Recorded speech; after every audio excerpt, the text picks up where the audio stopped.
Good afternoon, everyone. Please rise if it's safe for you to do so as we take the national anthem, the first stanza only. Thank you.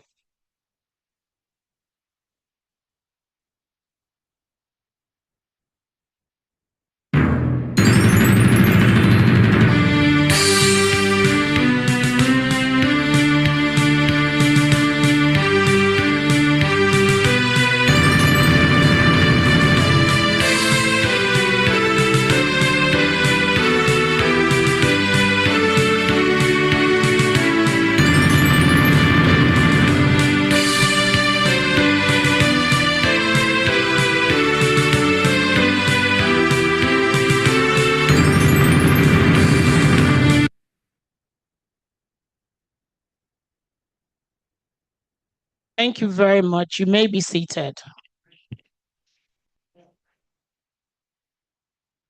The President and Chairman of the Governing Council, Malam Ahmed Ladan Gobrel, FCIPM, FNLI, Vice President, Mrs. Chidima Ubejesi, FCIPM, the National Treasurer, Mrs. Ogochukwu Egbuonu, FCIPM, the immediate past President, Mr. Olusegun Mojid, FCIPM, FNLI, elected council members present on this call, representative of the Ministry of Labor and Employment, governing council members, distinguished fellows of the Institute, HQ staff, members of the Institute, our guests that are actually attending this webinar series, even as non-members, but soon to become members, I would think.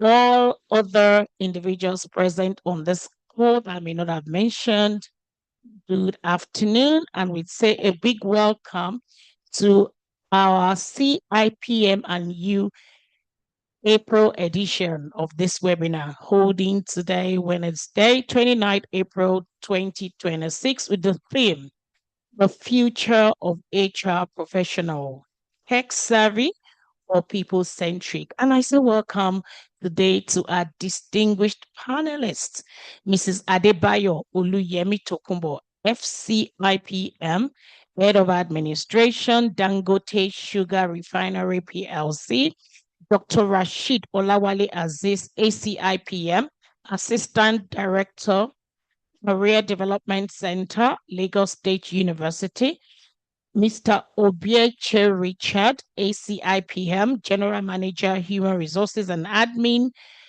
Benko Group Limited, and our moderator, Mrs. Titilola Shawana, MCIPM, Director of Operations, Oluti Engineering International Limited. Good afternoon and welcome to our April edition of the CIPM and You webinar series. I would ask that we all please at this time rise if it's safe for you to do so and join me, if you're a member of the Institute, to take the Institute's code of conduct. And as I recite, you recite after me. And when we get to I, you'd insert your name and your membership grade. Thank you. Can we rise, please?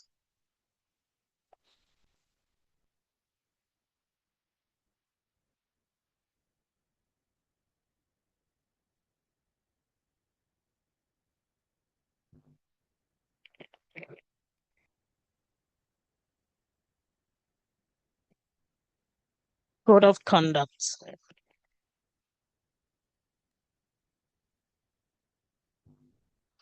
Code of conduct. The Chartered Institute of Personnel Management of Nigeria. Please, can I have a couple of people online to actually unmute yourself so I can know I'm being followed? Thank you.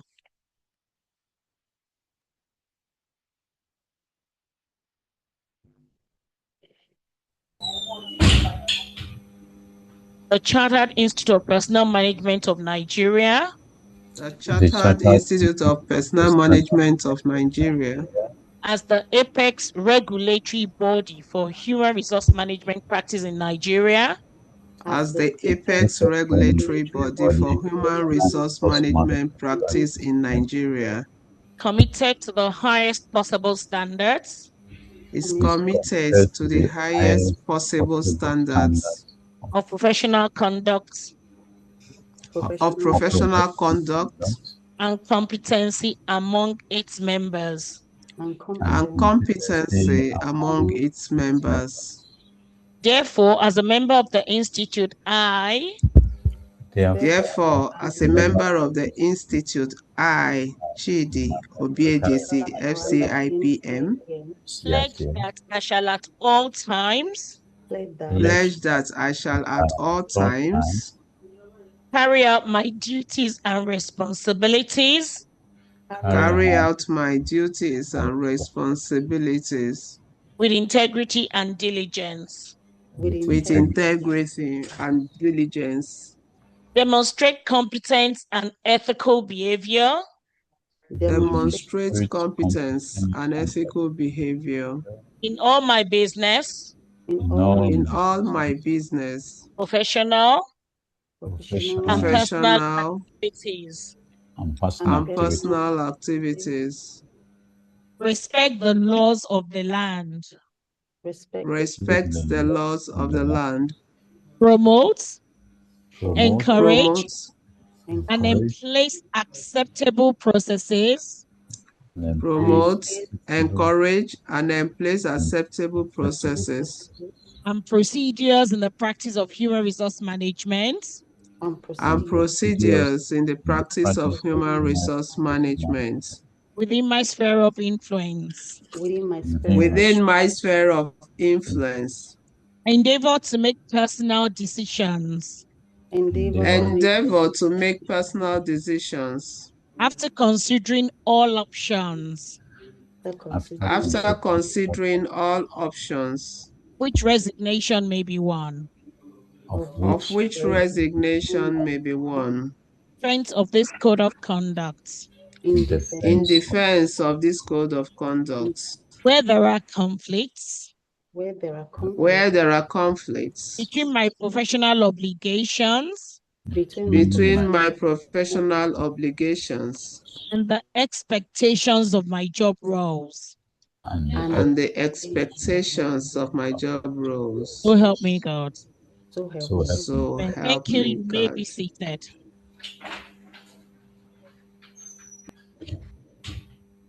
Thank you very much. My name is Oluwatoyin Naiwo, FCIPM, Chartered FCIPD, Registrar, Chief Executive, Chartered Institute of Personnel Management of Nigeria. I'd like to invite at this point the President and Chairman of the Governing Council of CIPM, Malam Ahmed Ladan Gobreo, FCIPM FNLI, to please give his opening remarks, deliver his opening remarks. Thank you, sir. Over to you.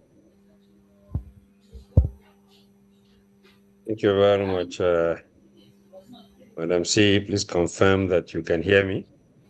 Loud and clear, sir. Thank you very much. I'd like to start by, as usual, of course, recognizing some of our distinguished colleagues who are on this call. Madam Vice President, Mrs. Chidinma Justina Obiejesi, FCIPM, the National Treasurer, Mrs. Ogochukwu Egbuonu, FCIPM, the Registrar and Chief Executive, Ms. Oluwatoyin Naiwo, FCIPM, Chartered FCIPD, the immediate past President, Mr. Olusegun Majid, FCIPM, FNLI, the representative of the Federal Ministry of Labor and Employment, elected council members and other esteemed members of the Governing Council, distinguished fellows of the Institute, our distinguished panelists, Princess Adebayo Oluyemi Tokunbo, FCIPM, Head of Administration, Dangote Sugar Refinery PLC, Dr. Rashid Lawale Aziz, ACIPM, Assistant Director, Career Development Center, Lagos State University, and Mr. Obieche Richard, ACIPM, General Manager, Human Resource and Administration, Ebenco Group Limited, and our moderator, Titilola Shawana, MCIPM, my apologies, MCIPM, Director of Operations, Oluti Engineering International Limited, distinguished members of CIPM, ladies and gentlemen, good afternoon all.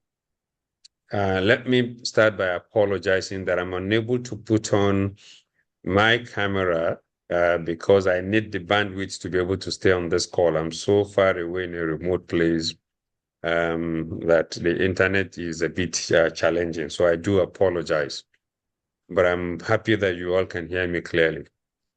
It is my pleasure to welcome you all to the first CIPM You monthly webinar for the year. At the Chartered Institute of Personnel Management of Nigeria, we are committed to one thing, and that is constantly delivering value to our members, and of course, to the larger world of work. Today's webinar is yet another proof that at CIPM, value is not an event, it is indeed our culture. Our theme today, the future of the HR professional, tech savvy or people-centric, ask a very powerful question. Perhaps the better question to ask is this: why choose one hand when greatness needs two hands? Can technology replace empathy? Can algorithms build trust? Can dashboards dry tears? And can data alone make people feel seen, feel heard, and feel valued? Technology indeed can count people, but only people can make people count. Permit me to share a short story. A popular company was said to have invested millions in the latest HR software. The system was brilliant as it was fast. It was in fact efficient and very accurate. But staff morale kept dropping. This is because while the software could process leave requests in seconds, no one in the company noticed the employee silently battling burnout. The machine was smart, but the workplace had become cold in itself. Now, that is the lesson before us today. High tech without high touch is half work done. The future of HR does not belong to those who choose between the heart and the hardware. It actually belongs to those who can combine both the heart and the hardware. It belongs to those who can read analytics and still read emotions of the workforce. Those who can automate systems and still humanize our workplaces. Itadrakwa was said to have famously said, "Culture eats strategy for breakfast." Permit me, distinguished ladies and gentlemen, to add that without people, even the smartest technology goes hungry. That is to say that culture may also eat technology for lunch if technology is served without human understanding. Therefore, as HR professionals, and indeed HR professionals of the future, we must be both tech savvy and deeply people-centric. On Tuesday, just 2 days ago, we were at the University of Ilorin, where we inducted over 160 new HR professionals through the executive route and the HR practitioners route. This tells us one thing clearly: this profession is rising and the future is calling. So if you are not on this call, or if you are on this call and you are not a member of the CIPM yet, this is your moment. I ask you to join the only regulatory body for human resource management practice in Nigeria.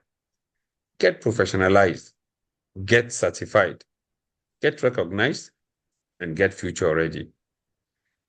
Let me sincerely appreciate our distinguished panelists and moderator for taking time out of their demanding schedules to enrich this conversation. Ladies and gentlemen, we value your presence, and indeed, we value your expertise. And because CIPM never stops delivering value, tomorrow, we shall host another impactful session on psychosocial issues in the workplace, featuring a medical doctor and a mental well-being advocate. Again, I ask you not to ensure that you do not miss that. I also encourage everyone here to prepare for the biggest HR event in Africa, the 58th International Conference and Exhibition of the CIPM, which is taking place in Abuja sometime in September. We have an exceptional lineup prepared, for maximum value, for providing insight, for providing connection, networking, and impact amongst HR professionals and others who will be joining us. So I close. Let me leave you with this thought. The future of HR is not artificial intelligence versus human intelligence. The future of HR is intelligence with heart.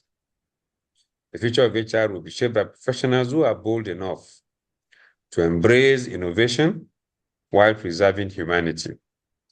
That is the future that the CIPM stands for. That is the future. That is the future that we are building as CIPM. And that, distinguished ladies and gentlemen, is the future we invite you to shape with us. And that is why we are glad you are part of this conversation today. I thank you once again for joining us, and I wish us all a very highly engaging and impactful session. God bless you all. God bless the CIPM, and God bless the Federal Republic of Nigeria. Thank you very much. Madam Registrar, over to you, please. Thank you very much, sir, for this encouraging, impactful words. We're now going into the proper session, and I would like to actually hand over to our moderator for today, Mrs. Titilola Shawana, MCIPM, Director of Operations, Oluti Engineering International Limited. Over to you to help us moderate the session today themed The Future of HR Professional, Techie Savvy or People Centric. We look forward to an impactful session. Thank you, our moderator and panelists. Thank you so much.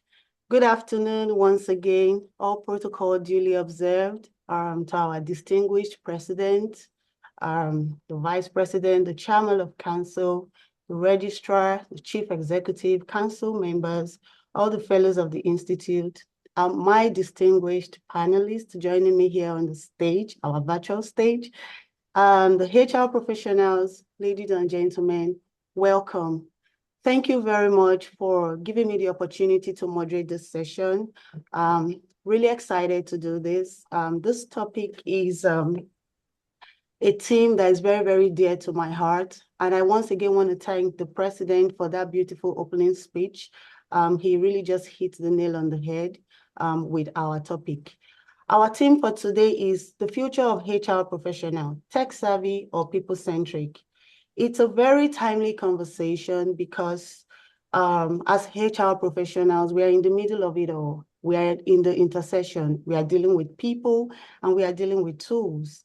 We have technology, we have automation, we have data, we have AI, and all of these tools are changing how we recruit, how we manage people, how we communicate.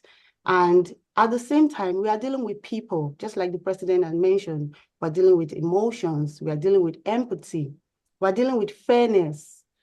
So the question is, are we simply asking people to choose between tools or people?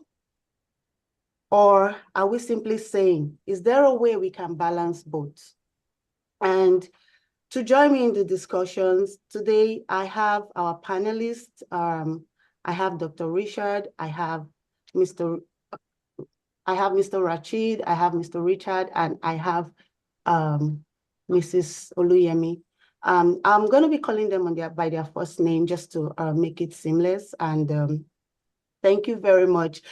On the chat, everyone joining us for this conversation, if you are ready for this conversation, let me see you come up with your drum rolls. Come on the chat.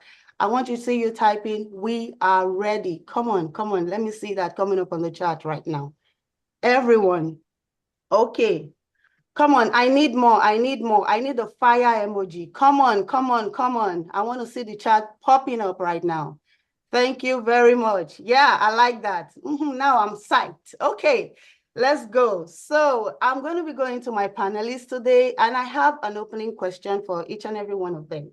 And the question is, when you hear the theme, the future of HR professional, tech savvy or people centric, what is your first concern, challenge, or opportunity that comes to your mind when you hear the topic for today's HR professional? And I'm going to be starting with Dr. Richard this morning. Okay, so Rashid, yeah? Rashid, go ahead. Yeah. Yeah, Rashid. Yes. Thank you so much, Richard. Thank you, Titi. Thank you, Princess. Distinguished professional colleagues, thank you for having me this afternoon. The leadership of CIPM, thank you so much, for bringing up this conversation at this very, moment. Because yesterday I was still reading something, a post by Tomini Yoni. Tomini Yoni used to be the HR director for Friesland, HR director for Guinness, group HR director for TGI. He was talking about the AI scaffolding. So, thanks for the question, Titi. What comes to mind is not a choice. It's not, okay, should I be people-centric? Should I be, tech savvy?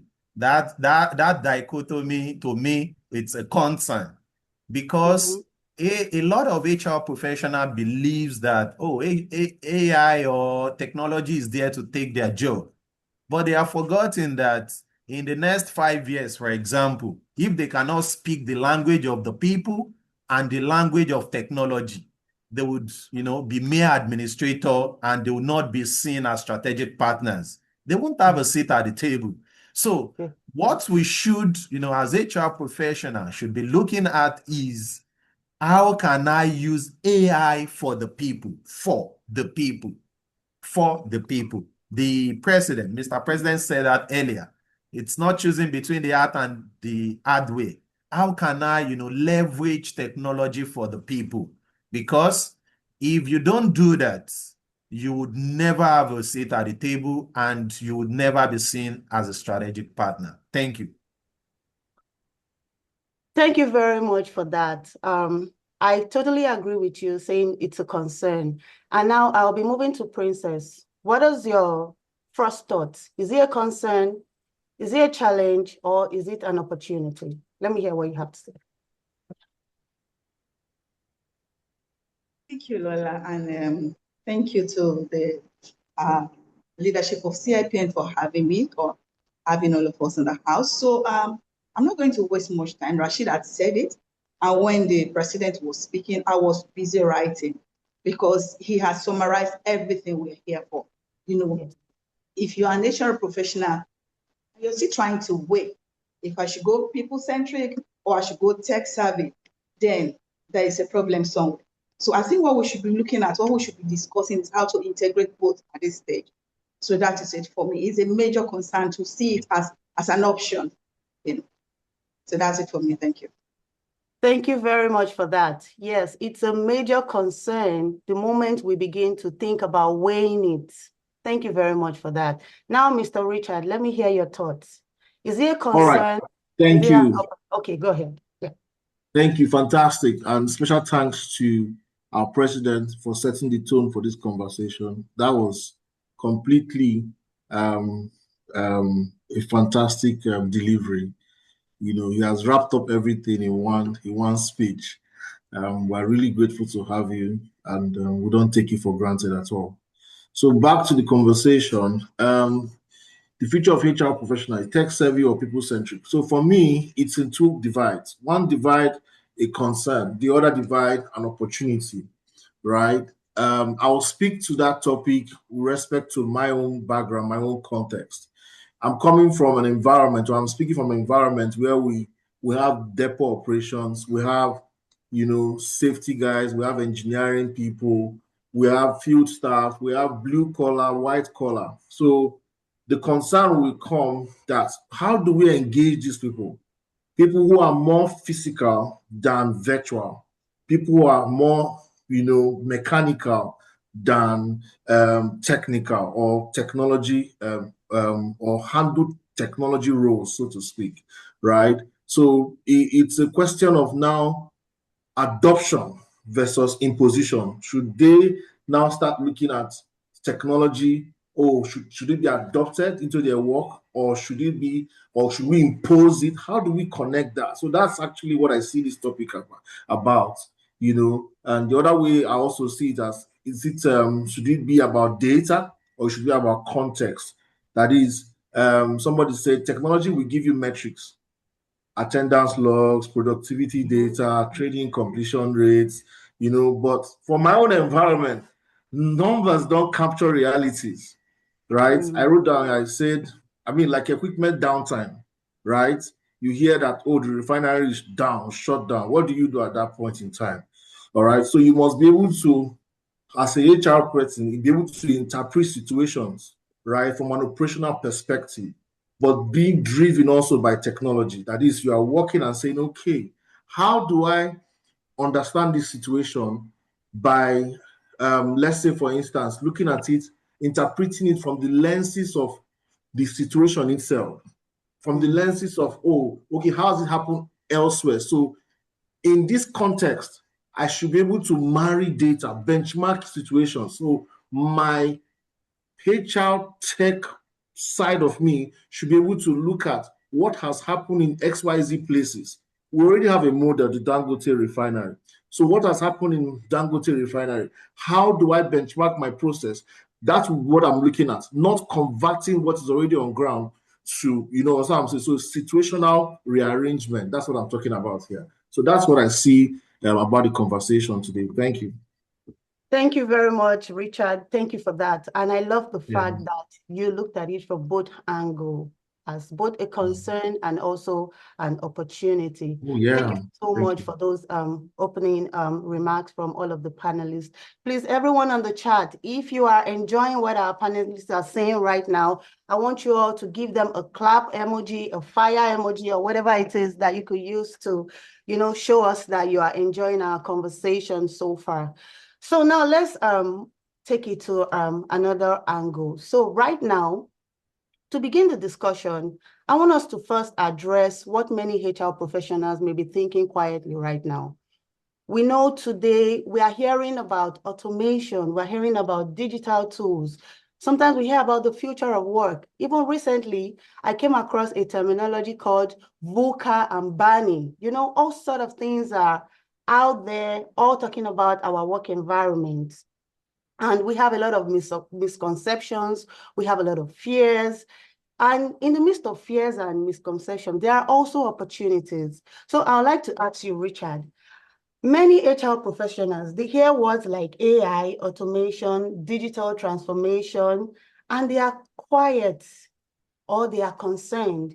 What is the biggest misconception when it comes to technology in the HR space? And how can we change those fears?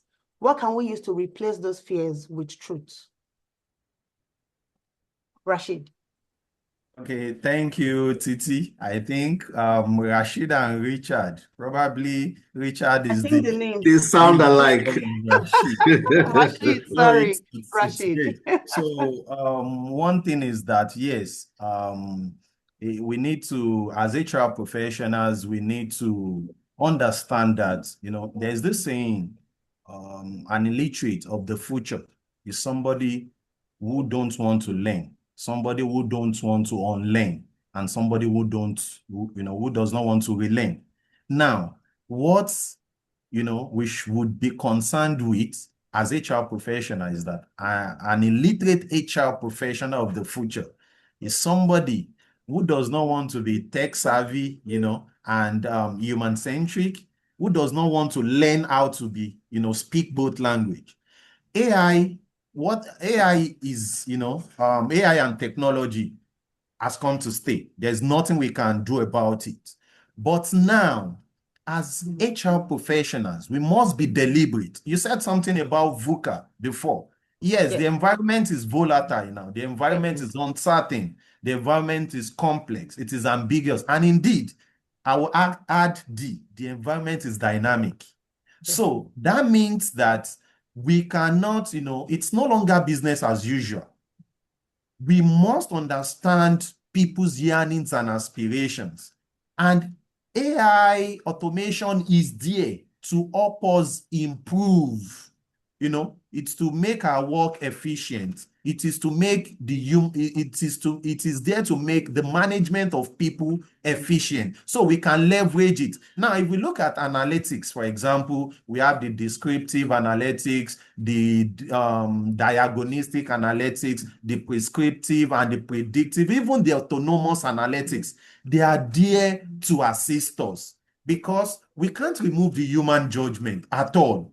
It cannot take our job, but it will only take the job of an HR professional who is not prepared and who is not ready to evolve. Thank you so much. Thank you very much for that. Thank you so much. So if there's anyone on the chat right now or on this call, and you are thinking that, oh, AI is here to take my job, Rashid has told you, learn the tools, use it. They are tools, and that is easy for us to replace the fear with some truth. Thank you so much, Rashid. Now, I'm going to be moving with Princess. You know, for you, I'm going to ask it from a change leadership perspective. So how can HR leaders introduce technology in a way that reduces fear, resistance, and exclusion among employees? Because really, this fear is there, and we want to acknowledge it. But as much as we acknowledge the fear, we also want to challenge it. So Princess, please help us with that question. Thank you. Thank you, Lola. So let me start with a story. Okay. As a mother, you have a year-old child, and all the while, maybe you've been feeding the child with cereal and soft food and all that. And you're trying to introduce solid food from the Western Nigeria, you know, what we eat when you eat all the solid and all that. So you're trying to introduce this child. You eat the food here, and it's going well with you. So in order to ensure that this child will eat this food, number one thing you can do is either you eat it and make it taste good when you are eating it. Then when you give this child, oh, he'll be more than willing to take. So what I see in this is resistance to technology is really about technology itself. It's about the fear. Okay, you are introducing change. You did not communicate what you are introducing. So there is need for clear communication from the leaders. We as HR leaders, we must make our communication clear. We must be transparent. You know, like I said, the story that I just gave. Okay, because I want to give this child, and I will hide my face, put it in my mouth, and I eat it. The child does not see me eating it. So I must eat for that child to see that I'm eating. Then he will take it from me. So in that way, we need to communicate it. We need to be transparent. Again, we need to carry them along. When I say carry them along in this sense, you need to make them involved in the process. Make them drive some of this process. You can create a small group and make sure that one is piloting this, one is championing this. You know, you see, they want to tag along with you. You have to lead by empathy. You know, when you do that, they know that you're feeling, you have gone through it, you're introducing technology. There was a time as I think we used to have, what do we call, not HR then, personnel management. Maybe all we can do then is typewriter. And when you come to the era of laptop, you have used it. So you have used typewriter before laptop. Now, for somebody you are just introducing laptop to, the person should know how to use the laptop. And you must put yourself as someone who has once used this typewriter before the laptop. So you put yourself in their shoe, you feel what they are feeling. You can't be too rigid and expect them to follow change, you know. So you will take that fear off their mind if you introduce that. Then again, like I said, you involve them, make them to be in the co-design of the process. They are ready to roll with you. So again, like I said, that was time I was in a setting and they were talking about 5 whys. And I went back, I checked the 5 whys, why this, why am I doing this? So for anyone you're introducing change to, you must know why you're bringing that change. Not only knowing why, he wants to know what that change will do. It's a problem you want to solve. So what is that technology coming to do? What problem is technology coming to solve? You can't sell what I don't know how to use or the benefits to me. I'm not going to buy. So as an HR leader, we need to let them know. We can't be too rigid about this. We need to know that people cope better with change, you know, when they understand the problem they're coming to solve. So we introduce that. We won't stop there. Then we need to invest in capability. You have been able to get their buy-in. You need to continue to train them. train on the job, let it be an ongoing, let it be inclusive. So HR leaders must, we must model change on our own. You know, Yeah. we're change agents, so we must model the change for them to buy it from us. So when you do that, you see that your employees will come to your level, they listen to you, they want to do what you ask them to do because the assurance is there, the trust is there, the transparency is there, and you're accountable for everything you're doing with them. Thank you. Thank you very much for that. Thank you so much. I think you just gave us a a quick short lesson or quick short tool on change management on the go right there. Thank you so much for that. And I love the fact that you also mentioned capabilities. And this is now moving to Richard. Now, when she was talking about, when Princess was talking about change management and how we can adopt tools into our workspace, she mentioned capabilities. And now I want to pose this question to you, Richard. If technology can now handle many HR tasks like matrices and all of that, what human capabilities will make a HR professional remain relevant, valuable, and trusted? What human capabilities? Thank you very much. All right. Thank you very much. I used to say technology can enforce rules, right? Mm-hmm. But technology cannot legitimize decisions. You see, as much as technology is powerful, there's a limit to what technology can do. And this speaks to the credibility of the HR professional. I'm privileged to be here and be communicating this today.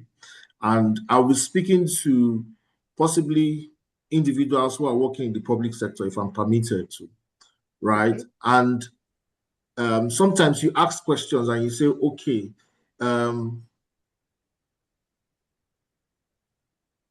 is trust possible in a public sector context? You get what I mean? I mean, it's always believed that, oh, when is the public sector, they are sharing money. But as a HR professional, this is where you distinguish yourself, right?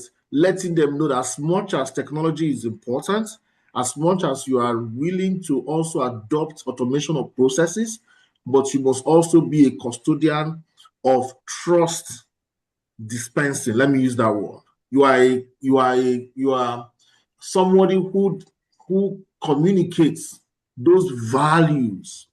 I call this ethical leadership, right? I call this trust architecture. That you are architecting, you are molding the company, and you are also sustaining and reinforcing some of those values the organization have. Some things like transparency, some things like fairness, some things like due process. All of those things is not negotiable, and you cannot outsource that to technology.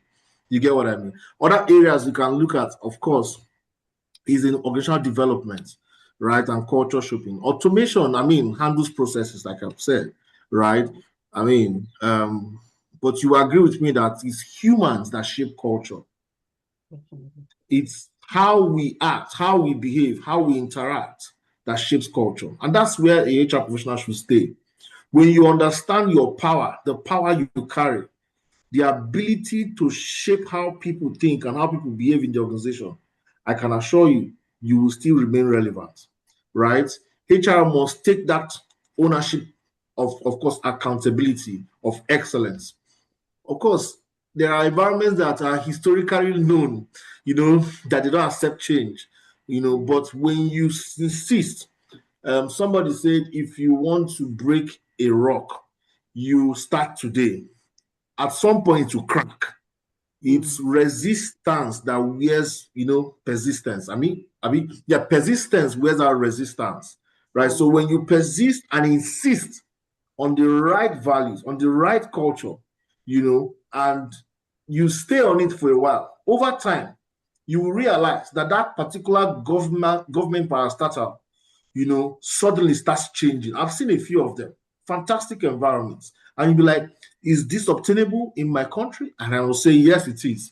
So, and that's actually a lot of work or dependent on the HR professional. And of course, crisis judgment, public institutions they face unpredictable pressures, right? Political shifts, But being able to stay and say, okay, we need to ensure that regardless of each dispensation, there must be something that we are doing that will pass across to the next regime or to whoever that is carrying. So there's what we call business continuity management system that the HR professional must have. That will be that it must be institutionalized in that particular government parastatal, where you say, okay, this person is leaving. However, I must be able to have a handover document.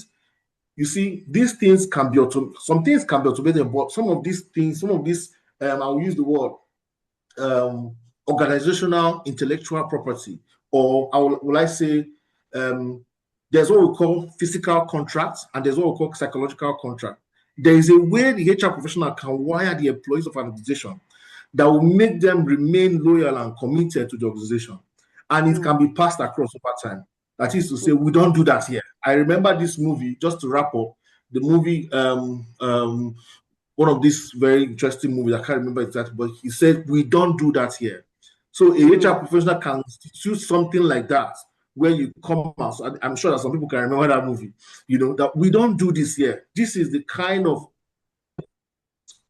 there's a way of doing things. And of course, contextual intelligence and a lot of it. So a HR professional, regardless of the technology wave, you can still remain valuable. You can still remain very important, very, very seen. I mean to use that word, very visible. That's the word, in an organization with all of these qualities. Thank you very much. Thank you so much for that. Thank you so much. Come on, I want people to begin to put the clap emojis on the chat. Thank you very much for that. And I love the fact that you mentioned a few capabilities that we can keep enhancing to make us remain relevant and valuable in the workspace. Thank you so much. And a few of them, you talked about crisis management, you talked about the power, like knowing your power, knowing who you are in the workspace, and you have the ability to shape culture. Thank you very much for that. That was a very beautiful answer to that question. Now, I want us to shift gear to our question at hand, which is tech savvy or people-centric. And I'm going to be starting with you, Princess. And the question is this: in a workplace where HR is expected to deliver both efficiency and empathy, should HR prioritize being tech-savvy and people-centric? Now, I know everybody on the call, it seems to be like we are all in gear to, we need both. But I want you to tell us why, and if possible, just give us like 2 reasons, just so that we can keep it very short. Princess, over to you. Thank you once again, Lola. So for an HR leader, either we prioritize tech savvy or people-centric. We have all said and we have agreed that we need a balance of both. Yeah, we need integration. But for me, I would choose 70% on people-centric and 30% on tech savvy. This is because HR has a face, which we all know that tech cannot take over. Tech does not feel, it doesn't have our feeling, it doesn't feel our heartbeat, it doesn't feel the employee's heartbeat. I've said it earlier, technology is just a lever, not a mission. So our core value must be remembered at all times, which is to enable human potential, we are to enable belonging, we are to enable performance. Yes, we know that without tech, we as HR professional, we cannot scale the empathy, we cannot scale fairness, we cannot scale through judgment, conflict resolution, and the likes. And we cannot speak the language of the business without evidence. So we need to balance this. But I would choose to be on the side of people-centric. Yeah. As HR leader, we exist because of organization. And because the organization is made of people, so we need to manage people right. Thank you. Thank you so much for that. She has said 70% people-centric and 30% HR tools. And if all of our participants, if you have questions, we have the Q&A on the chat. You could ask your questions on the Q&A session. That's just a quick announcement before we continue the session. Okay, thank you very much, Princess, for for that answer. And I like the fact that you said 70% HR people and 30% tools. Thank you so much. Now I'm going to be moving to Richard. And the question to Richard is this. Now we are accepting that we also need tools while we do our jobs as HR. So the question to you, Rashid, is this. Rashid, what digital skills should every HR professional begin to build now, even if they are not technology experts? So we're not asking them to go be a software engineer, right? I'm sure there are some tools that are needed for us to do our jobs effectively. So, Dr. Rashid, can you tell us some of those digital skills that we need to start building today to make us relevant and valuable, just as Richard had mentioned earlier on? Rashid. Thank you so much, Lola. I won't want to recommend a tool, but Okay. what I will say is this: as professionals, we must be data literate, because we must have the ability to read data, interpret data, and tell the stories behind data. And the funny thing is that we have a lot of tools, Yes. from Excel, Power BI, SQL. And, I said something about the classification of analytics the other time: descriptive analytics, diagnostic analytics, predictive, prescriptive analytics, and predictive analytics. We have a lot of tools that can do all these things. Take, for example, predictive analytics. If you can do modeling, and the funny thing is that you don't have to know coding. No, you don't have to know coding. You can use, for example, Google Colab. It's a Google environment where you have Python embedded in it. It's just for you to prompt. So prompting is a skill that we must all have as HR professional. We must have solid AI prompting skill, because if we can't prompt properly, then we would not be able to tell a lot of stories behind data. Now, I said something earlier: we must be, data literate. We must be able to read, data. We must be able to interpret it using Excel, using, for example, Power BI, using structural equation modeling, if we can do that, using R.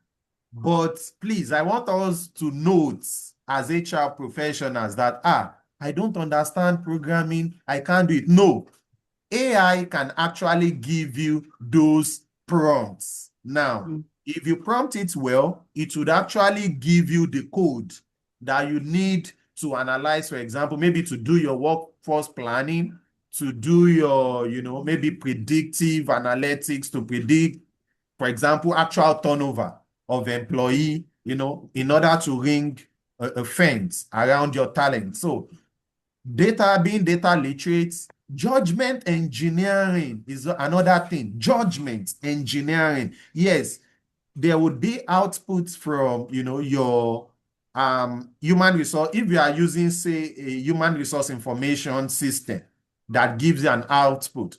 So Tomini, I read that from his work, about judgment engineering. That skill is very, very important. But all in all, I will say we should be open to experience. There's a paper I did when I was doing my PhD. Then I titled it Continuous Learning Ability. Yes, Activity. We must ensure we involve ourselves in a continuous learning endeavor, because that continuous learning endeavor would assist us to be stable emotionally. And once we are stable emotionally, we would be able to adaptively perform under unstable conditions, like the one we have, in this VUCA-D environment. So once we involve ourselves in a continuous learning endeavor, tomorrow we have a lot of new tools. Today, for example, I've seen that a whole lot of participants are using AI to take notes. Now, Yeah. some are not here, but the AI are here to, take notes. So we must involve ourselves in a continuous learning endeavor. So once we do that, we would be able to navigate the contours of the management of people. Thank you, Lola. Thank you so much for that. Come on, let me see the fire emoji. Come on, come on, come on. That was so profound and very apt. And on the chat, I was putting in some of the skills that you were mentioning. Prompt engineering, in short, everyone in this webinar, if you have not done a course on prompt engineering, from Dr. Rashid to you, everyone go take a course on prompt engineering. It's talking about AI, we all need to know how to prompt it. If you don't know how to prompt it, it is garbage in, garbage out, right? As we all know. Thank you so much for that. Now, that brings me to Richard. Richard, I want us to move from skills to now organizations that cannot even afford those expensive HR tools that are out there. So for organizations that cannot yet afford advanced HR systems, what are simple technology practices that they can start to do immediately to improve recruitment, records, communication, performance, and employee engagement? Simple technology practices. Thank you. All right. Thank you. Thank you. I got that. So I believe every HR professional should focus on standardization rather than sophistication. That is, if there is no funding or budget for that, right? Or cannot afford that. And standardization, I want to talk about it a little bit. I'm happy you mentioned recruitment. So you can have a standardized process where you say that for everybody that comes or that applies to your company, right, regardless of the route they're coming through or coming from, you will have a Google form where they go to and fill up their details. Excuse me. So that is also important. Every laptop today or every Gmail has that free solution that you can use. So it helps your work stay tidy, and then of course, when you have that, you can pull that out and it comes to an Excel sheet, right? So Microsoft Forms can work, Google Forms can work, you design that, and of course it can be used for even surveys, so employee engagement, so you can send that out there and people will apply online, and then you can get it in real time when you have created timelines. That also will help you get a hold of the pulse, of the organization in real time. You can, of course, do some other things like, say, your employee records. So assuming you join or you're in an organization where it's still not yet, a subject of concern, or they've not been able to adopt technology yet, you can try that. You can go ahead to say that every file in my department, I would scan it and I will save it in a folder, or I will save it in a Google Drive, or I will save it on OneDrive. That is important. I mean, if you can do that alone, I can assure you, you are far better than a lot of people. A lot of people. One of the major challenge of I would say HR professional is documentation. But if you can achieve only that, I can assure you, you are above 60%. I can assure you. That means the CEO can sit down anywhere and you just send a request for a document of anybody, any employee, and you can send the drive, the link to him or her in real time. You will be highly respected. That alone is technology adoption. That alone, it means that you have gone beyond just the normal, right? And of course, internal communication is critical. Employees want to be heard. Employees want to feel that they are connected. People don't leave because of salary these days. Basically, we're celebrating World Safety and Health Day yesterday, and a lot of concern was about mental health, the mental state of employees. And so we can try possible platforms like the WhatsApp, like the Microsoft Teams, just to make sure that we talk about work anniversaries. So you design a particular flyer, for instance, with the logo, and I'm speaking to whether it's private sector or public sector, this applies. Appreciate people, take out time and get somebody in your team, maybe a core member or maybe whoever it is. There must be that form of engagement where people are getting something from human resources on birthdays, and that's technology. That's, I mean, the least you can do to make sure that you are not just a very mechanical or average, or not how do I put it now? Not AI or not technology inclined. So some of those conversations, I think you can have that, and it really help. It really go a long way to get that sorted. Yeah, to get you on track. Thank you Thank you so very much, much. Richard. Thank you. Yeah, That thank you. was very apt and that was very profound. And I like the fact that you started with the word standardization. Standardization is key to any organization. Thank you so much. And he just mentioned tools that are readily available and you can even get them for free. He talked about Google Doc, he talked about OneDrive, he talked about WhatsApp. We are all on WhatsApp. And right now, talking about adopting technology into our workspace, what we are doing right now, thank you to CIPM for putting this together, because we are using technology right now. We are using Zoom or whatever platform that you're joining us from to learn this insights from our esteemed panelists today. That's also adopting technology into our space. So thank you very much for that. Now, we cannot talk about technology without talking about data privacy, without talking about ethics, without talking about fairness and human judgment.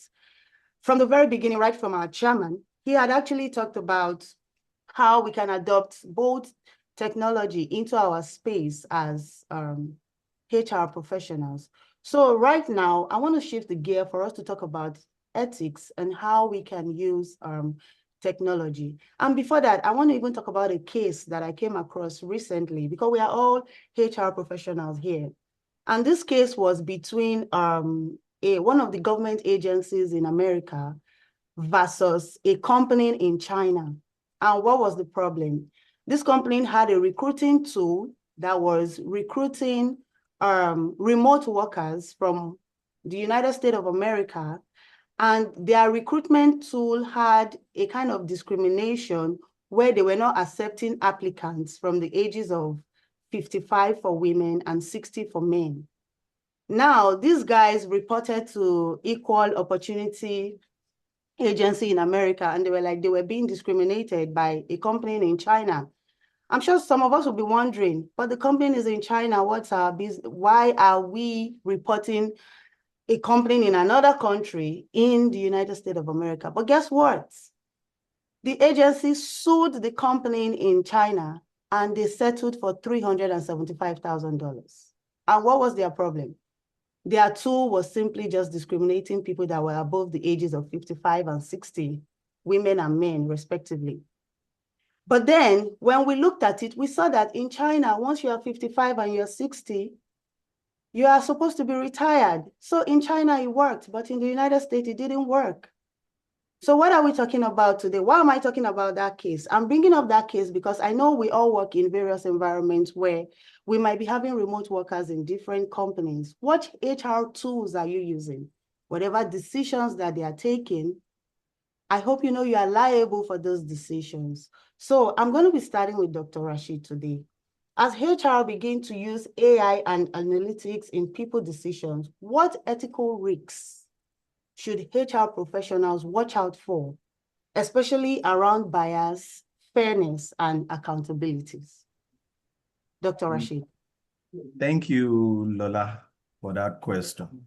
Currently, I'm teaching my 400 level students a course called Ethics in Human Resource Management. Yeah. And one of the things I tell them, one of the framework that I taught them,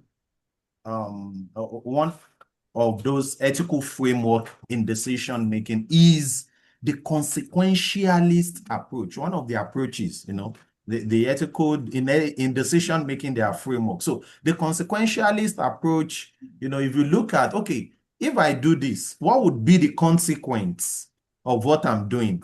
Okay, for example, now, if I adopt or if I use a certain, look at the analogy you gave.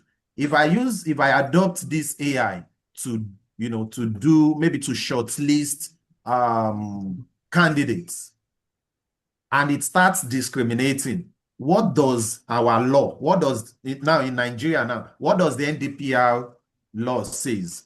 What does the Labor Act says about discrimination? What does the Anti-Discrimination Act says?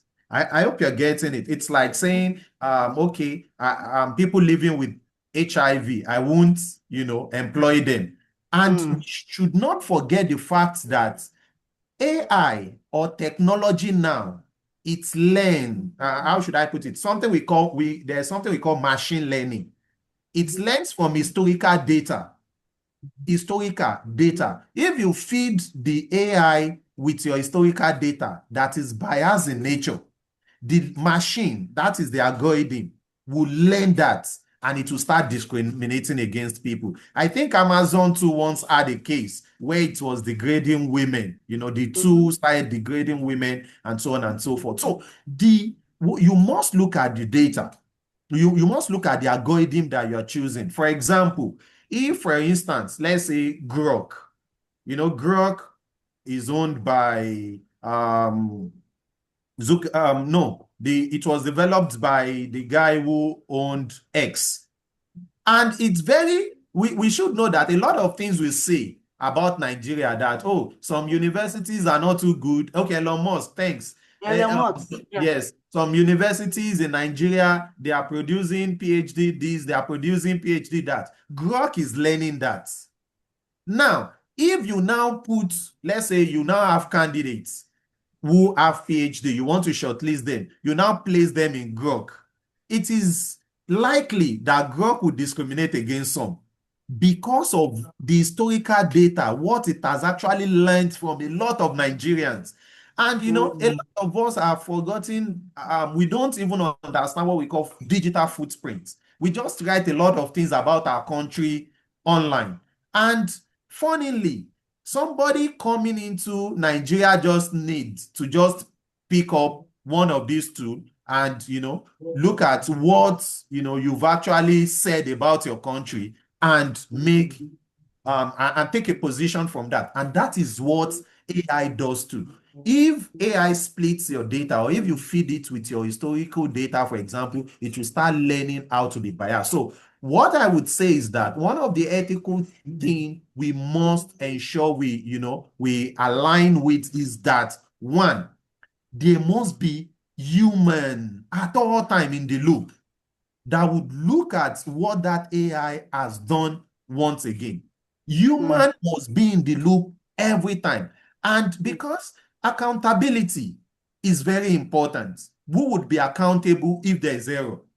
Yeah. We will be, the organization will be. And who is that person within the organization? It is us, the HR professional.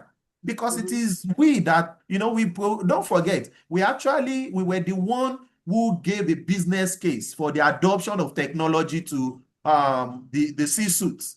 And they bought into it. Now, something has gone south. So we would be, responsible for it. So we must ensure whatever output the AI or the technology has given to us, we must review at all time. Thank you so much. And we must act within the ambit of law, which is very important. Thank you so much for that. And I love the fact that you mentioned digital footprints. That's just very profound. Thank you so much. I know our time is fast spent right now, but I'm just quickly going to ask Princess this question. HR handles some of the most sensitive employee information. How can HR protect privacy, confidentiality, trust, while we're still using technology in our workspace? And if you could just give us that in like 1 or 2 sentences, because we're past time. Princess, over to you. You are muted.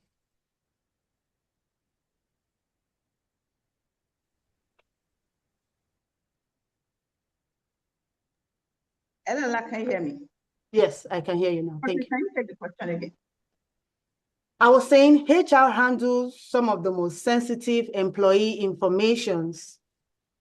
So how can we protect privacy, confidentiality while we're using some of these tools in the workplace? Okay, thank you.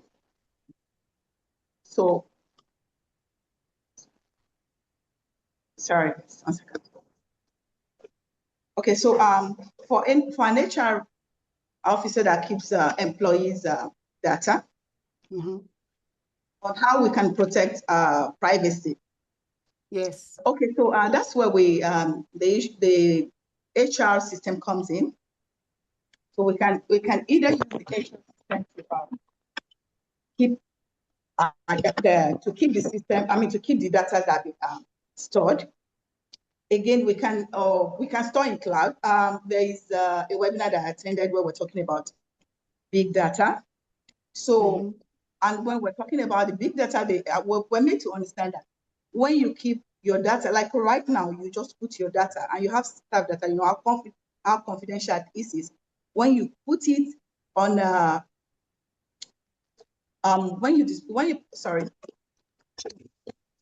protecting sensitive data, yes. You know, it's not just about a strong password anymore. You can still password your data and someone breaks into it. Sorry for the interruption. Someone was trying to come into the office. So you can still password staff data and you still see somebody breaking into it. So it's about you creating a zero trust. There's an ecosystem where technology can act as a silent guardian. So here, it is a quick summary on how you can use modern tools to protect staff data. So you can identify and access control by having a role-based access control in your system that will be managed. You know, there are some that are stored in cloud. There are some that has like rippling or a default. And this allows you to set granular permissions, you know. So the human safeguard, even when the best tools, like 80% of your breach involve human error, you can still use technology to automate the boring security stuff. So your team can focus on how to stay alert against social engineering and phishing. Okay, thank you very much for that. I think we're having a little bit of network issues there. But I think if I put it in quick conclusion, what she said, she was talking about how we can password data using technological tools of our records in our company. Thank you so much for that, for giving that explicit explanation to how we can protect data as HR professionals. Thank you so much. Now, I'm going to ask the final question to Richard, and the question is, what part of HR should never be fully automated? As HR, just as our name implies, human resources. So as much as we are using technologies, as much as we're using tools, what part of our profession should never be automated? Okay, thank you. So let me speak to recruitment because I know time is fast spent. And I wrote down in my book, I said, as much as HR is good in terms of CV screening, in terms of assessment scoring, but that final decision should not be left for technology to decide. There's what we call cultural fit, right? Does the person fit into the box? And that is why some organizations, before they make final decision, they will ask that the individual or the candidate is invited for a physical meeting where you get to meet the person and have a feel of this person, and then you can now take that decision. Also, does the person meet up with our values? Does the person have integrity? What is that long-term potential, of that individual? Those are critical conversations that you need to have before you make a final decision on a candidate. Definitely. And so that's also important. And then, of course, performance management. You cannot say that you are going to work alone with what the HR, the performance management tool has come up with.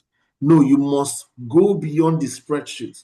You must go beyond the tool and be able to also have a 360 degrees evaluation. This is what you will do as a HR person, right? Because sometimes some assessments might be done from a biased perspective. So you must have that good sense of judgment, and that cannot be replaced. That cannot be replaced. So that HR personnel or person or professional must be armed with that. Very important. And then, of course, when it comes to attendance, you must be able to um, also put up a little bit of humanness in it as well. It's one thing to punish for lateness, it's another thing to also understand why an employee is late as well. So you must be able to create that balance where you now say, okay, I've looked at it, oh, you came 3 times. What exactly is the issue? Removing human judgment in our conversations or engagements will actually affect the overall health of the organization, because that is very critical. So that cannot be replaced when it comes to technology, in workplace. So I really want to encourage that, and I hope also that some of these points that we have shared, it will be also implemented in our processes. I mean, final hiring decision, you shouldn't be negotiating. You must be able to say, okay, fine. Having looked at all of that, who connects more with us? Who believes in our vision? Who spoke towards the need? Not the nice to have certifications. Those are nice to have. Those are important. However, do they also fit into the shell, the mold that we have created? Who is our ideal staff? When you now have those internal conversations, who fits into the particular, let's say for instance you're hiring a personal assistant to the executive vice chairman, you need to be able to be sure that this person will be able to work with this person. Does it behave like us? Does it look like us? So those are the kind of things that you should be able to look out for. Thank you very much. Thank you very much for that. Please let me get some fire emoji on the chat. Thank you so much. That was very, very insightful. And I love the fact that you said a good sense of judgment. Let's always remember artificial intelligence, the word still stands for artificial. Artificial can never replace what is original. And he has said it all, that we should always be the point of contact to make the final decision when it comes to any HR decision whatsoever. Thank you so much. I know that there are some questions on the Q&A from our audience. I think I will just take a few of them, and then I can pass it on to the moderator. So I think this question will go to Dr. Rashid. What measures are put in place by CIPM to ensure HR professionals don't get behind? What causes, okay, I think this should be, let me quickly pick a question. Oh, can you, lecturer, you can take that. What measures are put in place by CIPM to ensure HR professionals don't get left behind? What courses are being taught, and so on? I think that's a question. Dr. Rashid. Okay. Thank you, Lola. Okay. That I put you on the goes to spot. CIPM, but I would answer that. So, dear colleagues, I want to be very honest with us now. If we do not want to continue to look at the future optimistically while living in an endless present, we must ensure we become a lifelong learner. It is very important. And CIPM, has a lot of courses that we can do. They have a library that we can walk up, to whenever we are free, and, just pick one or two books and read. So they have a lot of courses. And funnily, if you feel, let's say your chapter or your branch wants to learn something, you can definitely walk up to CIPM to help you pull, professionals together so they can teach you, maybe some of the, they can give you some of the tips and the tricks that you can use to navigate the HR profession. So I believe CIPM has a whole lot of courses that we can do, that we can, participate in, like this webinar. This webinar is an example of, some of these things. Thanks. Definitely. Thank you. Thank you very much for that answer. It still goes back to continuous learning. We cannot stop learning. We just have to keep learning. And thank you so much for putting that together. This question will go to Richard. So there's a question in the Q&A.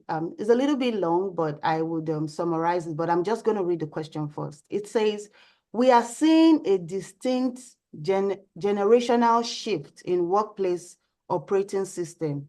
We have Gen X, who remains heavily relationship driven. That's people to tools.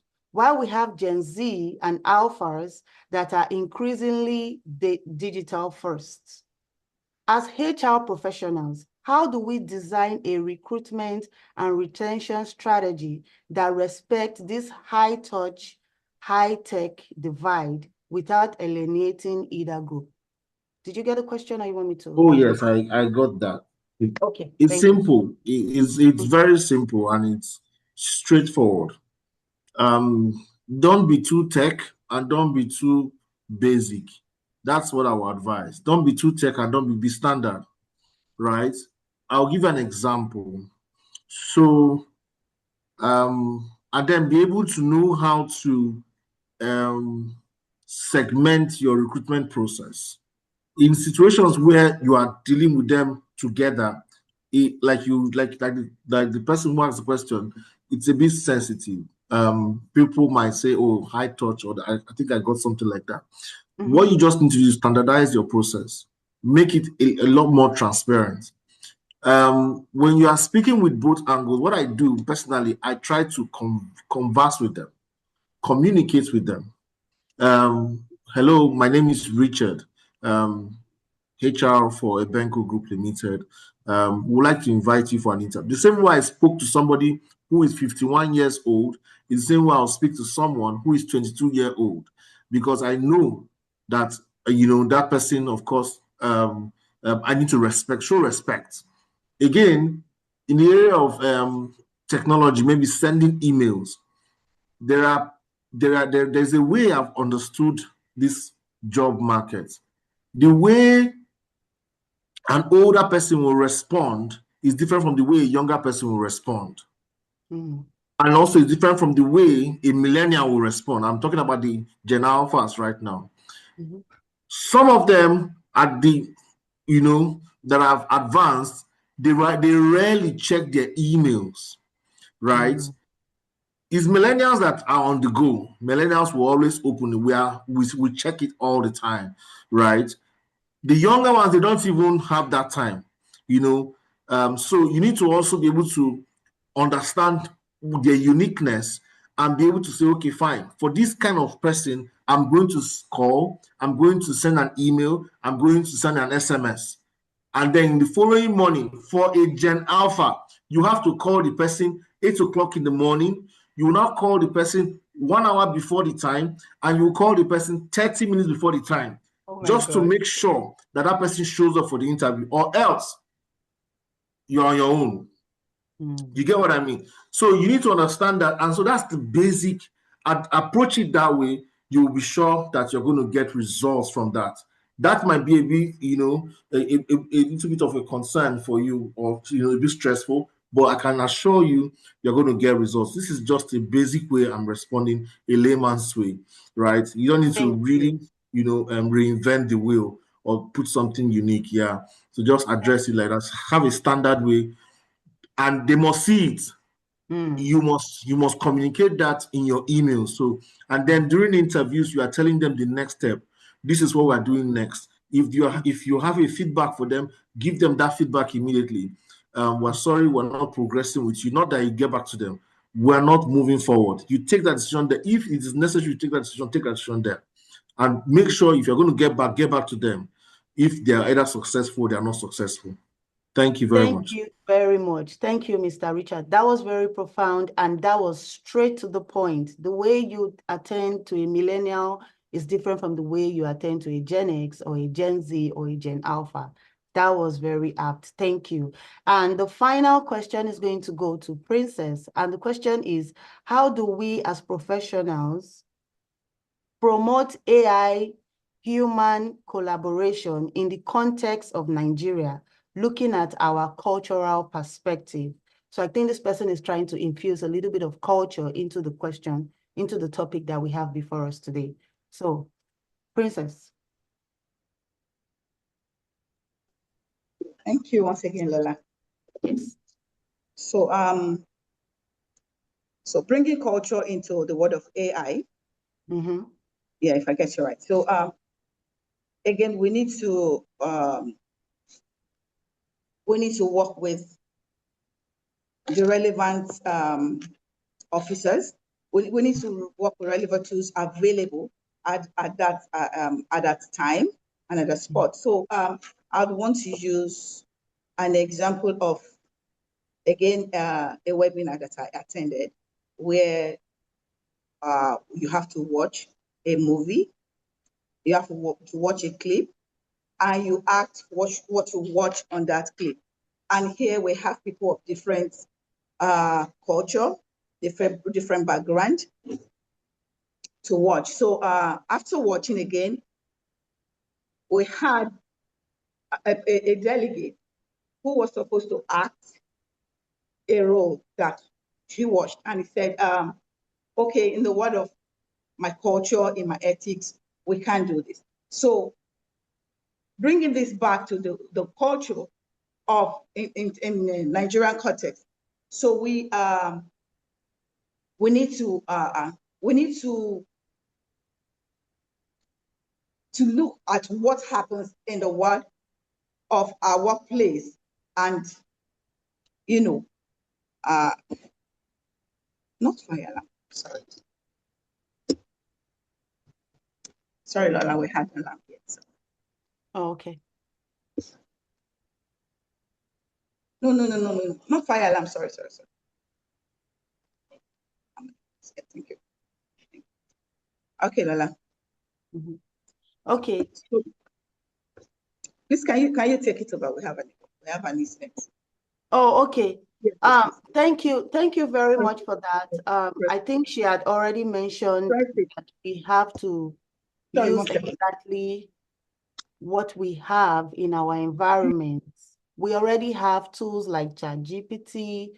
It's just for us to know how to. And from all the panelists, I want to say thank you so much for all the insightful words and all the awareness, the insights, and everything that you have shared with us today. Thank you so much. At this point, I'm going to be handing it over to the CIPM as we move forward with this webinar. And thank you so much for having me moderate this session today. I'm very grateful, and I don't take this lightly. Thank you all. Okay, thank you very much, our dear moderator, Lola. Thank you, our dear panelists, Mr. Rashid, Dr. Rashid, Mr. Richard, Mrs. Oluyemi. Thank you very much. Thank you for the insightful section you have shared with us. Thank you for all of your experiences shared.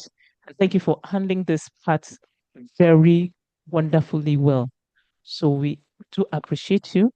So at this point in time, we just ask that the audience still hold on as we make our announcement. So I hand over to the CE to take over. Thank you. Thank you very much. Thank you to our panelists, and I'll leave that to Auntie when she gives the vote of thanks. But just very quickly, do not log off, please. Very quickly, we want to run through a few announcements, I would say. We have another insightful and educative webinar tomorrow, Thursday, 30th April, 11 a.m. Participation is free. We've been circulating the flyers. So please log on to the link and actually register. We'll be featuring a medical doctor and a well-being advocate. And the theme of the day or for the session is good psychosocial working environment, a pathway to thriving workers and strong organizations. Kindly register via the link. And I think my team left this out actually because it happens to be me. I'm actually on this evening at 5:30 on the office. That should be the first one actually. I'll be talking on a similar topic or theme as a build up to tomorrow, and that's at 5:30. Lagos Talks 91 from 91.3 FM. Lagos Talks 91.3 FM. So please do join us on the office this evening at 5:30 p.m. And that would give you an insight into what to expect tomorrow as well. Thank you.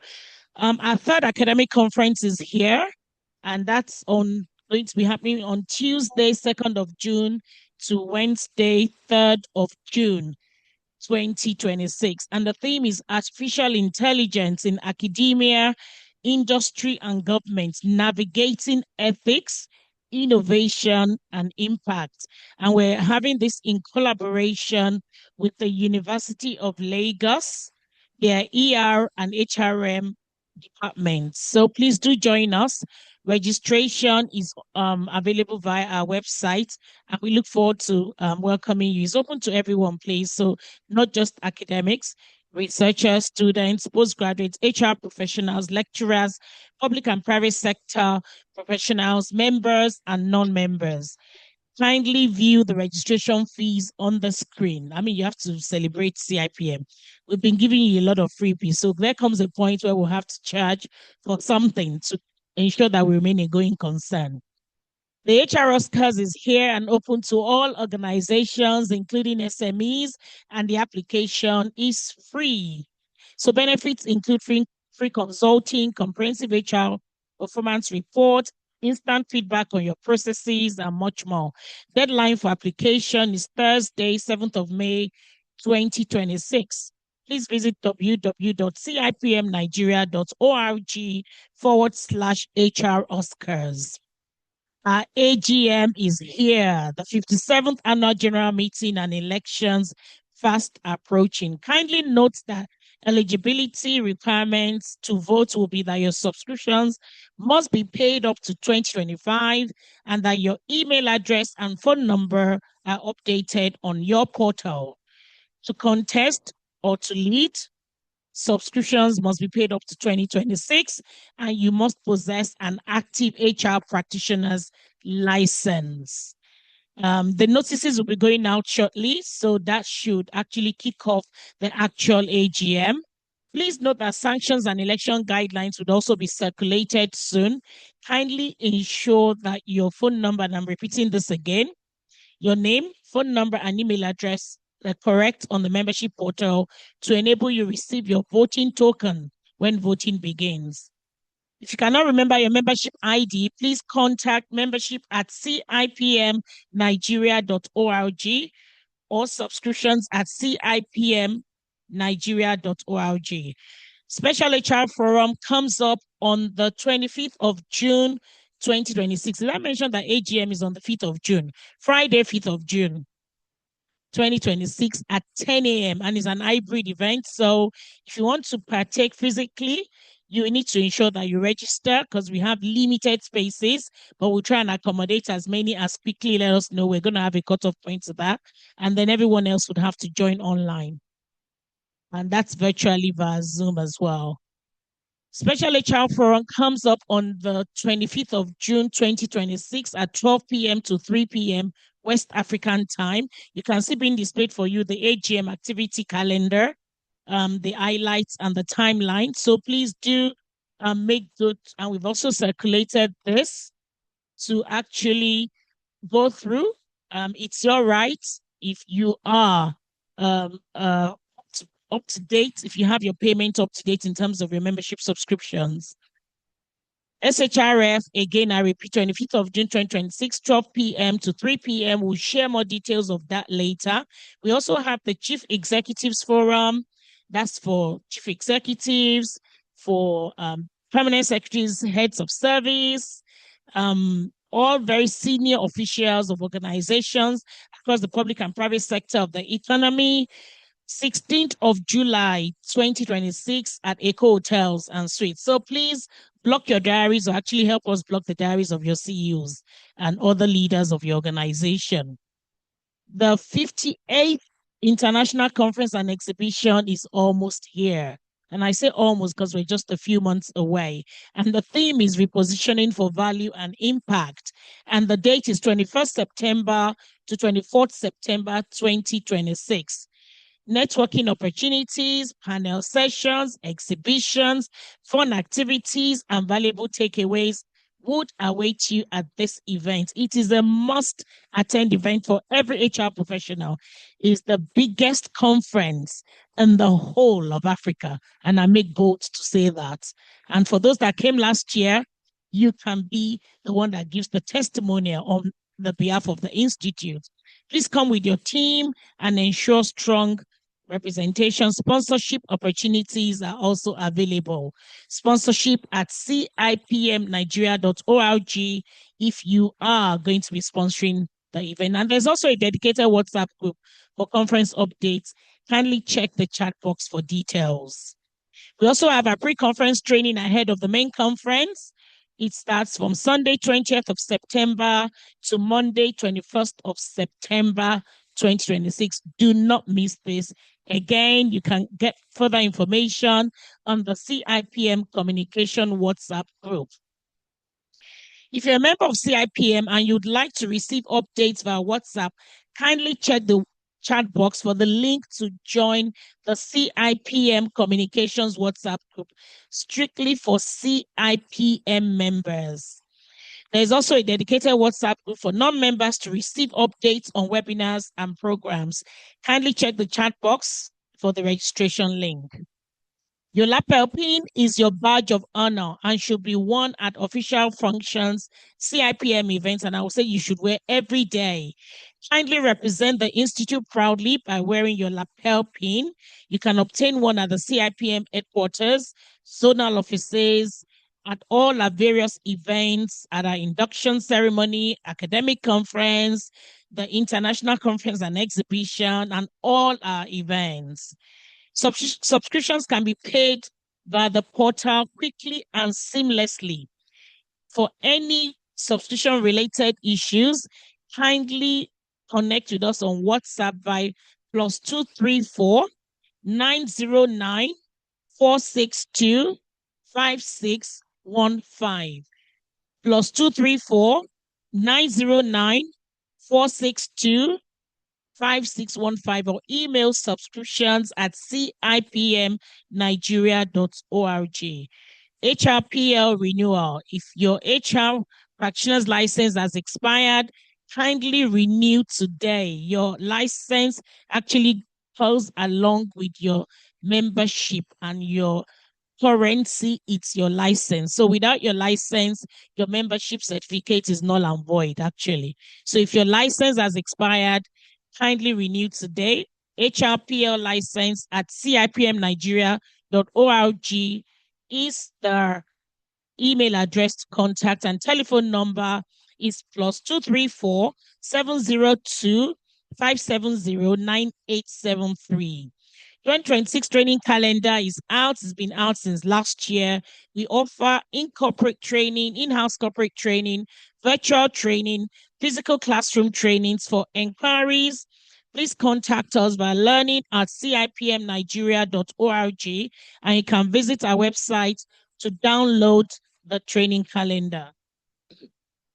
Our website is available for advert placements. For bookings, please contact marketing@cipmnigeria.org. Membership upgrade. If you're due for your membership upgrade to full membership, please email upgradeapplications@cipmnigeria.org. An accelerated membership upgrade option is also available. Kindly visit our website for details. Cooperative society. Hold on, please. Yeah, thank you, Madam Registrar. And so cooperative society is here and live. And we invite every members of the Institute to join. It's an initiative by the leadership to empower members economically beyond just participating in the Institute and getting knowledge and value even from the career. We want our members to be financially empowered. So we have an office here. We are making an announcement very soon. I am Dr. Funke Medu.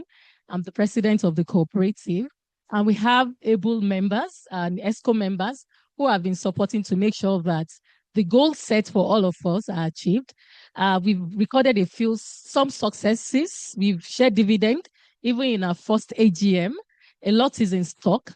People can actually buy things retail at highly discounted rates.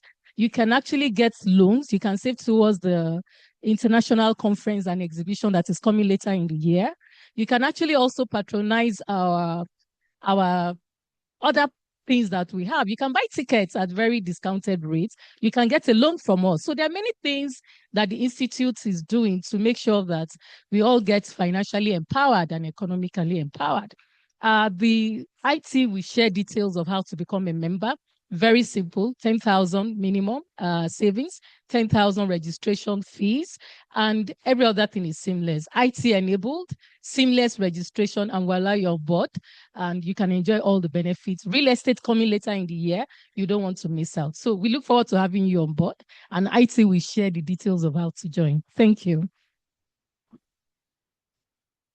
Okay. Contact the Institute. Our call center 070-0123-7555.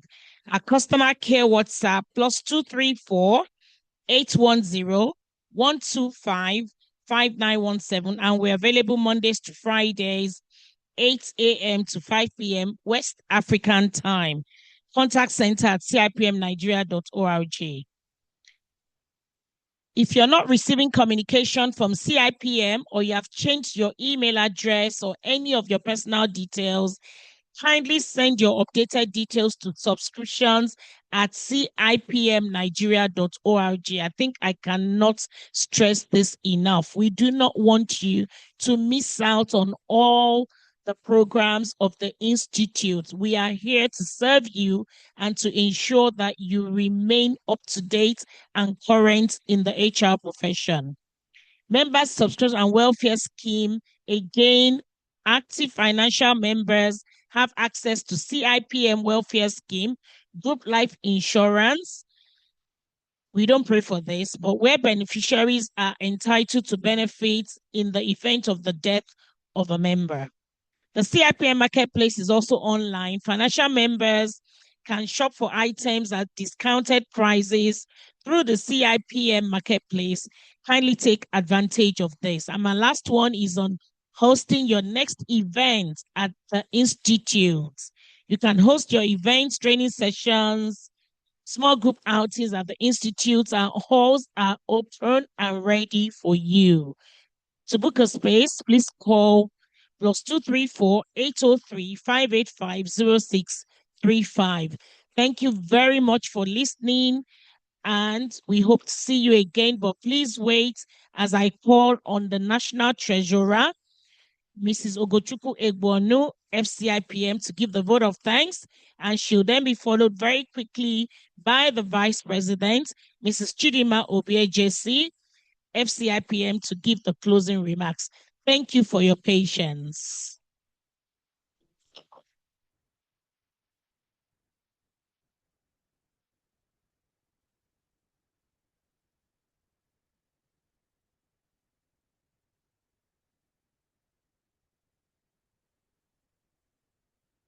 Madam VP, please, can you take us on the vote of thanks and closing remarks at once? Thank you very much. Welcome with me the Vice President of the Institute, Mrs. Chidima Obiejesi, FCIPM. You're welcome, ma'am. Thank you, Madam Registrar. Thank you so much. Good afternoon, everyone. Please permit me to put off my video just to help with the bandwidth. Can you hear me?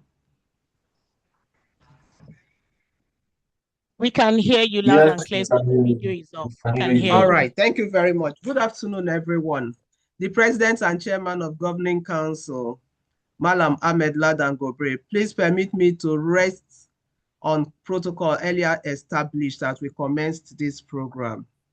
It's been an exciting time here today, and I must say, distinguished guest speakers and panelists, my fellow HR professionals and esteemed participants, as we bring this CIPM and You webinar to a close, I want to thank every one of us. But specifically, let me thank our panelists and moderator, Titi Lola Shawana, MCIPM, Princess Adebayo Olufemi Oluyemi Tokunbo, MCIPM, Dr. Rahid Olawale Aziz, ACIPM, Mr. Obiechie Richard, ACIPM. Let me say thank you. Thank you and thank you again. Please, everyone, can you join me in celebrating them? You've shared great insights here today, and we must say thank you for taking out your time to be here. And for the nuggets you've shared, I was taking copious notes, and I'm sure many of us on this call today did as well. And today, as we are living here, this virtual platform, we are not living here empty. We are going back to apply the learnings we have taken. Thank you. So the HQ team, thank you for all you do, bringing this to us every month. We appreciate these learning sessions. Today, we have grappled with a question that sits at the very heart of our evolving profession. In an era of unprecedented digital transformation, must the HR professionals be tech savvy or human centric? That is the question we have tried to answer.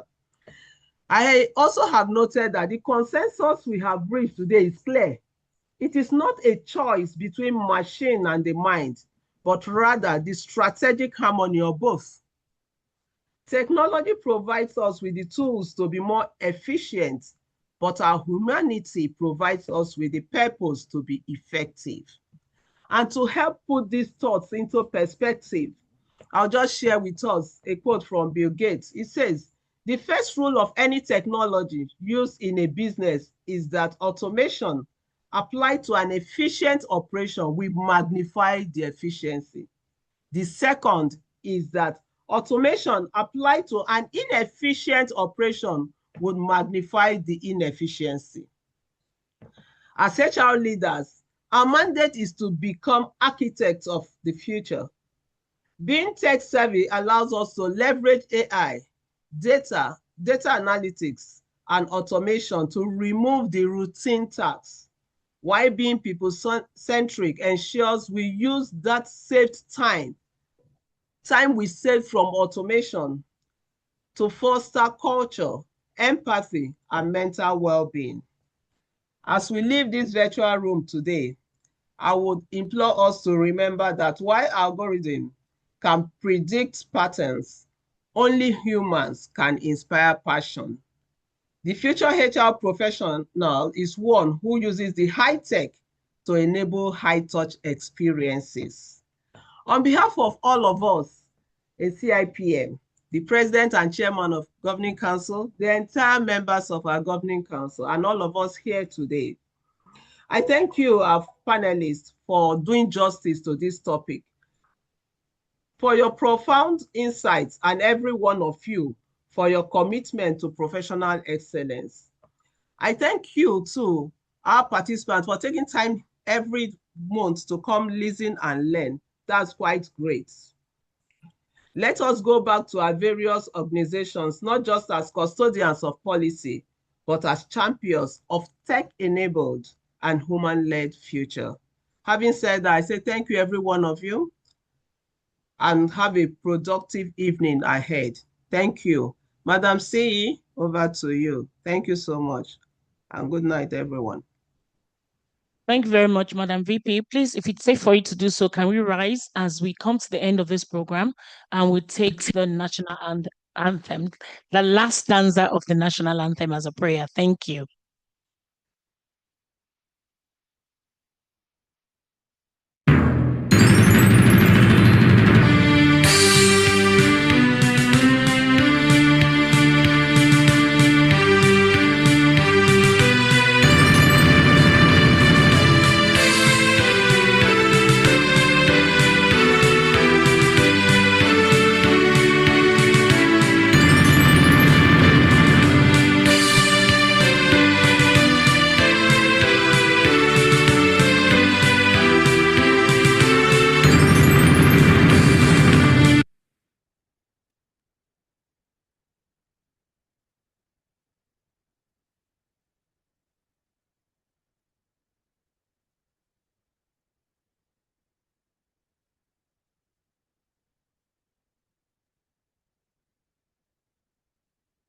Thank you, everyone.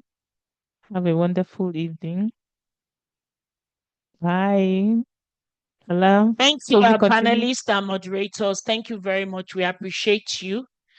Thank you very much. And have a good evening. See you at 5:30 online. Bye-bye. The office, Thank you. 91.3 FM. And see Thank you you so much. tomorrow at 11 a.m. online as Thank you. well. Thank you. Thank you. Thank you, everyone. Bye. Bye. Thank you, Lola. I know you're starting work now. Yes, I am. All right.